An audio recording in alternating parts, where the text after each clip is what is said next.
sedikit saya nak pesan kepada tuan-tuan sekalian, kita nak memahami akan wabak Covid yang melanda ini, tuan-tuan sekalian. Ini bukan wabak-wabak biasa, tuan-tuan sekalian. Wabak Covid ini adalah satu babak daripada babak-babak fitnah akhir zaman.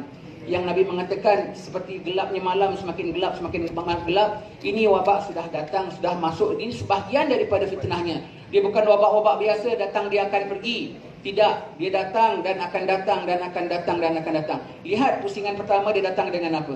Pusingan pertama dia datang belum banyak sangat jumlah yang dijangkiti. Tetapi kita masih mampu PKP tutup sana tutup sini, ya tidak? Pusingan kedua dia datang lebih banyak lagi, 2-3 kali lipat daripada yang dahulu. Tapi kita tak mampu dengan PKP. Kerana apa? Dia datang berserta dengan ekonomi yang sedang merosot.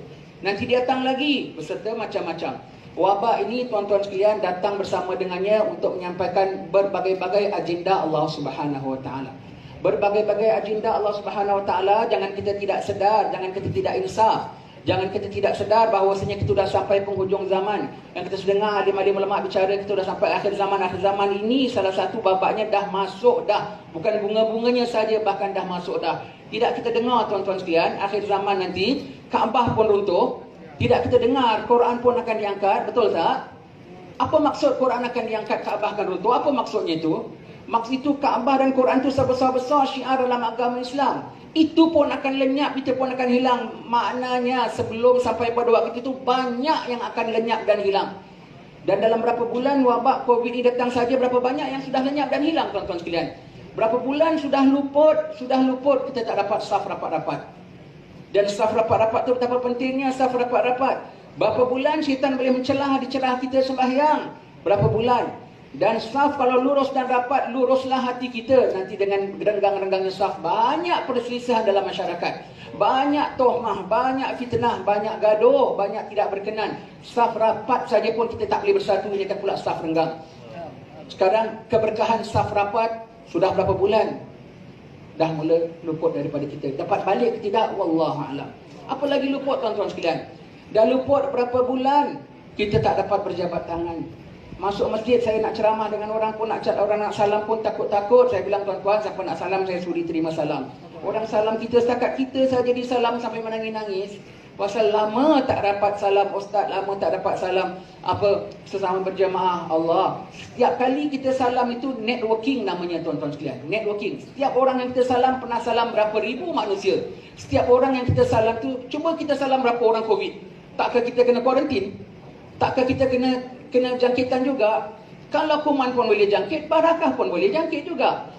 Kita sudah salam berapa ribu orang. Kita salam satu orang, dia sudah salam berapa ribu orang. Berapa ribu orang. Semua tu kluster tu semua tu.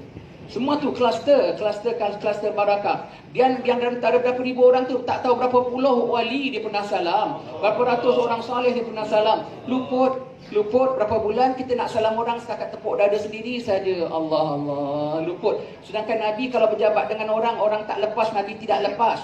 Dan jabat orang, begitu kita jabat erat tangan kita, berguguran dosa kita secara otomatik jatuh. Berapa bulan dah luput. Jangan kita rasa wabak ni wabak begitu saja. Banyak dah luput datang bersama dengannya. Setakat berapa bulan benda-benda yang kita tak rasa ni dah luput. Apa lagi luput tuan-tuan sekalian? Senyuman manis kita. Senyuman manis kita, Nabi bilang senyum tu sedekah. Sekarang kita senyum tak senyum, orang tahu tak? Sekarang saya senyum ke tidak? Senyum ke tidak? Tak senyum. Tak nampak. Kau senyum macam mana pun tak nampak. Pasal dah tutup muka. Tak tutup muka tak berani pula. Tutup muka. Luput fadilat senyum kita luput. Banyak tuan-tuan sekalian, banyak. Apa lagi fadilat luput? Amin. Siapa yang aminnya berserta dengan imam, maka aminnya tu bersertalah dengan malaikat. Berserta dengan malaikat kabul. Setakat ini masjid kita yang ada hanya 40 orang saja yang aminkan. Kadang-kadang setengah-setengah tempat 4 orang saja dibenarkan. Kadang-kadang 1/3 masjid saja yang dibenarkan. Aminnya pun tak segema dulu lagi tuan-tuan sekalian. Banyak sudah luput. Namun perkara yang kami nak sebutkan datang juga berserta ini. Kalau kita baca kitab fiqh tahawulat Abi Abu Bakar ini mengatakan walau banyak bala, walau banyak apa sekalipun, tapi di situ senantiasa ada hasanah. Iaitu apa? Binting-binting yang diberi oleh Allah Ta'ala, ada kemanfaatannya. Daripada wabak ini juga kita tengok ada satu wabaknya tuan-tuan sekalian. Walaupun ramai yang dijakiti, walau ramai yang mati sekalipun. Apa Nabi sebut? Beruntung orang yang mati sebelum 3. Siapa nak mati, baik mati sekarang. Yang pertama, mati sebelum aku, mati sebelum imam, dan mati sebelum Dajjal. Jadi siapa yang meninggal dunia ini semua, yang mukmin-mukmin, mereka beruntung tau sebetulnya. Beruntung pada sahabat yang meninggal dunia sebelum Rasulullah. Walau dia kena siksa kubur sekalipun, Nabi letakkan pelepah tamar, dia terus terangkat azab kubur. Beruntung orang yang meninggal dunia sebelum Rasulullah. Rasulullah yang bacakan Allahumma fillahu warhamhu, ampun dosa.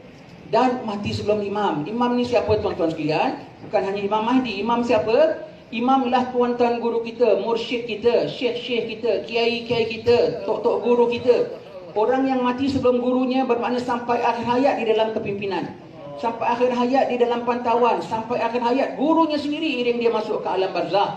Gurunya yang doakan dia, gurunya yang sembahyangkan jenazahnya. Sampai akhir hayat dia tidak terkapai-kapai. Untung mati sebelum guru. Sekarang kita tahu kan, guru-guru kita ramai sudah meninggal dunia. Apa kita rasa sekarang? Seperti anak ayam kehilangan ibu. Tapi ada keberkahan, nanti kita akan bincang perkara ini juga. Dan untung mati sebelum Dajjal. Fitnah Dajjal tu yang paling dahsyatnya sekali. Beruntung yang dah mati sekarang. Untung ambil masyhur, ambil ahli masyhur, abang kepada Habib Omar Mufti Tarim. Dia tak nampak Dajjal. Dia sudah selamat kembali bersama dengan pada salafnya, pada ahli keluarganya.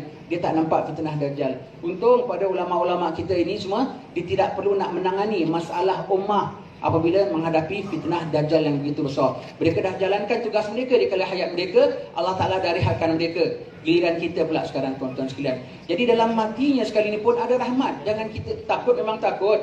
Jaga memang jaga. SOP kena patuh, tak boleh tidak. Tapi jangan bimbang. Walau mati sekalipun ada rahmat Allah Ta'ala di situ. Walau mati sekalipun.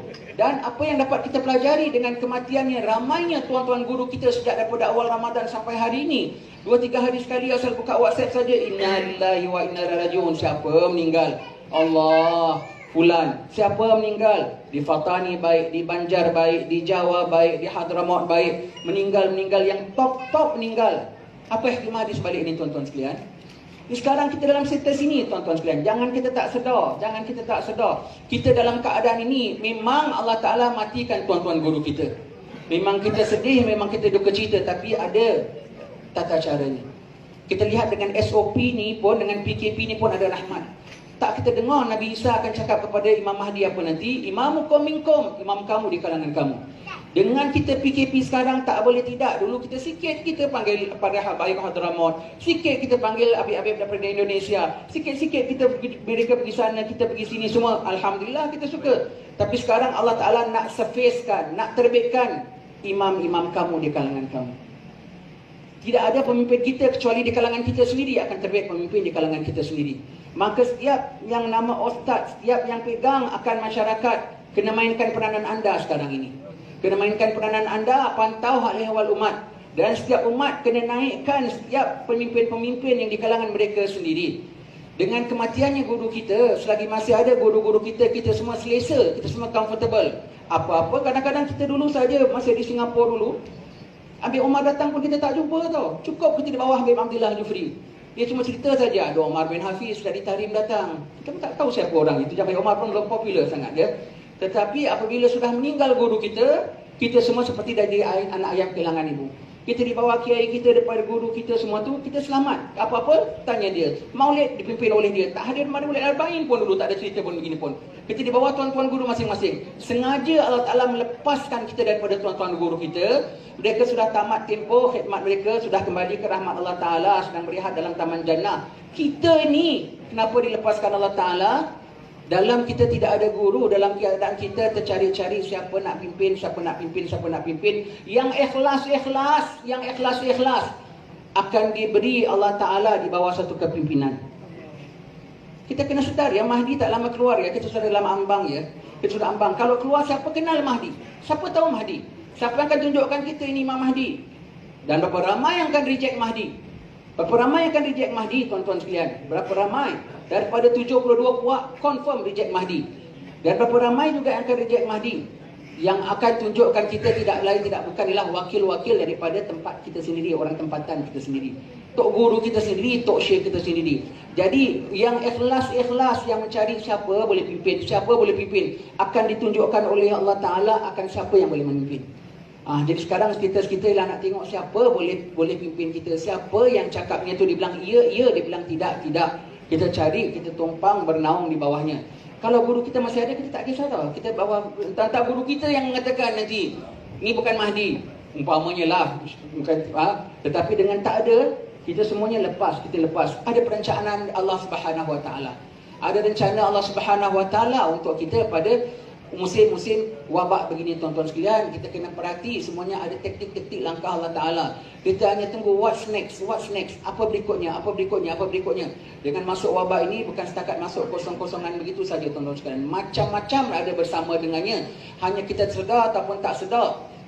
Hanya kita sedar tak sedar. Banyakkan zikir, banyakkan wirid, banyakkan ingat kepada Allah Subhanahu Wa Ta'ala. Ala bizikrillah tatma'innul qulub. Hanya dengan zikir kepada Allah Taala jiwa akan tenang. Akan tiba masa, dah sampai pun masa. Di masjid pun kita tak tenang. Nak saf rapat pun kita tak berani. Nak salaman orang pun kita tak tenang. Nak dengar khutbah pun kita tak tenang. Tetapi yang banyak zikir kepada Allah Taala, walau dalam macam mana porak-poranda sekalipun anda akan tenang. Ingat, sudah sampai waktunya. Maka dalam majlis-majlis beginilah kita saling ingat, memperingatkan antara satu sama lain. Itu sudah sampai tahapnya, tuan-tuan sekalian. Sudah sampai tahap